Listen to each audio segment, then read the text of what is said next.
दो दोस्त और 3 बजे का वो कमरा। राहुल और अमन की दोस्ती बचपन से थी। स्कूल से लेकर कॉलेज तक दोनों हमेशा साथ रहे। जहां राहुल हर बात में तर्क ढूंढता था, वहीं अमन को पुरानी बातें, किस्से और रहस्य पसंद थे। कॉलेज की छुट्टियों में अमन ने राहुल को अपने गांव चलने का न्योता दिया।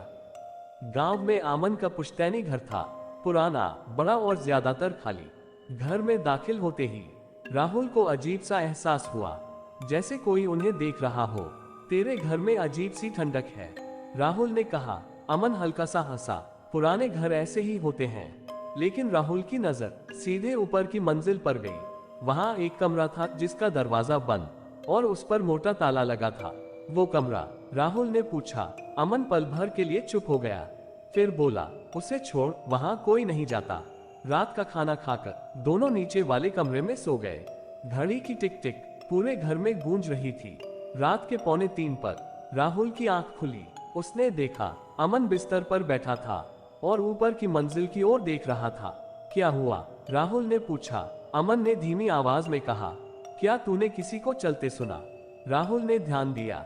वाकई छत के ऊपर कदमों की आवाज थी। शायद चूहे होंगे, राहुल ने कहा। लेकिन कदमों की आवाज एक ही जगह रुक गई, सीधे उस बंद कमरे के ऊपर। रात के 2:59 पर घड़ी ने आवाज की, टिक टिक टिक। अचानक ऊपर से किसी के रोने की आवाज आई। अमन कांप गया। ये आवाज, उसने कहा, बिल्कुल राहुल जैसी है।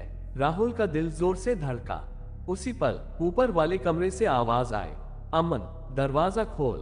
दोनों सन रह गए। ये मेरी ही आवाज है, राहुल फुसफुसाया। अमन पीछे हट गया।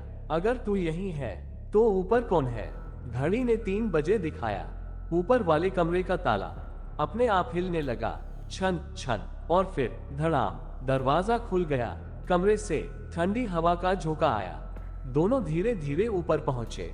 कमरे के अंदर दीवारों पर नाखूनों के गहरे निशान थे, फर्श पर सूखा हुआ खून, और बीच में एक टूटा हुआ आईना। आईने के सामने कोई खड़ा था। वो राहुल जैसा ही दिखता था, लेकिन उसकी आंखें खाली थीं, चेहरे पर बेजान मुस्कान। उसने कहा, 10 साल पहले मैं यहीं मरा था। अमन चीख पड़ा। तो फिर ये राहुल कौन है? उसने कांपते हुए पूछा। वो परछाई बोली, एक को इस घर से जाना होगा, दूसरा मेरी जगह लेगा। राहुल को अचानक याद आया गांव में सुनी हुई एक बात। 10 साल पहले 2 दोस्त यहाँ आए थे।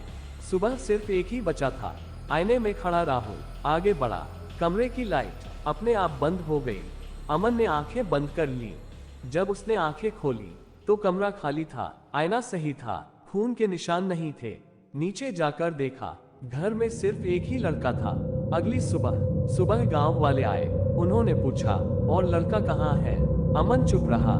गांव के बुजुर्ग ने कहा, फिर से घर ने एक को चुन लिया। आज भी उस घर में ऊपर वाला कमरा बंद है, और गांव में कहा जाता है, जो 2 दोस्त वहां रुकते हैं, उनमें से एक कभी वापस नहीं आता।